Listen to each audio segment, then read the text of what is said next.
real estate agents, don't panic with this NAR announcement about commissions and buyer broker agreements, because here's the thing. The couple things that we need to do that myself and my team have used for years is get really good at explaining what it is that we do for our value, making sure that we explain to them the contract laws, and that's for the buyers and also for the listings, and then everything is going to be okay. So I know there's this big panic and everybody wants to make a big deal of it because this is a big deal.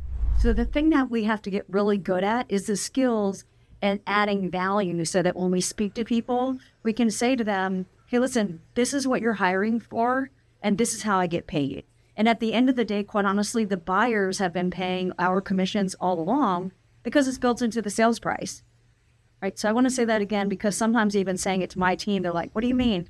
The buyers have always been paying the commission because it's built into the sales price. So while they say, no, the sellers are paying it, the sellers are getting the net, right? So I want to be a little tactical here. The sellers are paying the net. So when we had a for sale by owner, this is an easy way to explain it.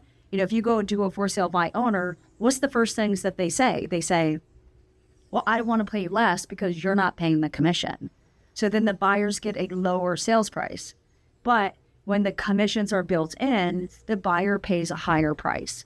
So just, we have to keep that in mind, because really this is, to me, more of a communication thing. It's really just also making sure that our contracts as real estate agents are also better supported by our brokerages, because to me, they always were a little bit reluctant to support a buyer agreement if the buyer's like, I'm not paying you, right? So I kind of went in a couple different directions there. So I want to go back to this and say, for us in Northern Virginia, we have what we call a buyer broker agreement. And I think every place should have this if they don't already. But a lot of agents wouldn't put that buyer broker agreement into place until right before they sign the contract, which is a no-no.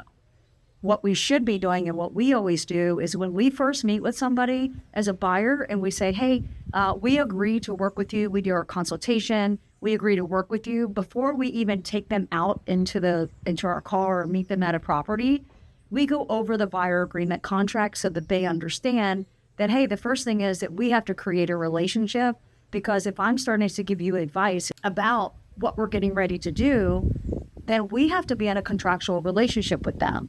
And the commission and the services are rendered when they pay us, right? So this is very important. And so when you first meet with them, when we as agents first meet with them, then get the buyer agreement paid, right? Or signed, right? And so have in there the commission. So of course, we can't do any price fixing and such like that, but we do have our standards already in there that says, this is how much we will get paid as a minimum.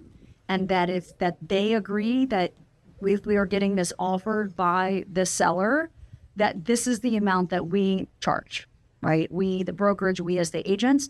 And it's written there that if we find an off-market property, if the seller has not already shared what commission they will offer, then we put that in our agreement right there. It says it in black and white that says, should we find an off-market property, this is the commission that we will charge. So just keep those couple skills in mind, that we have to demonstrate our value. I will continue to put more videos out here about some tactical language, things that you can exactly put in here.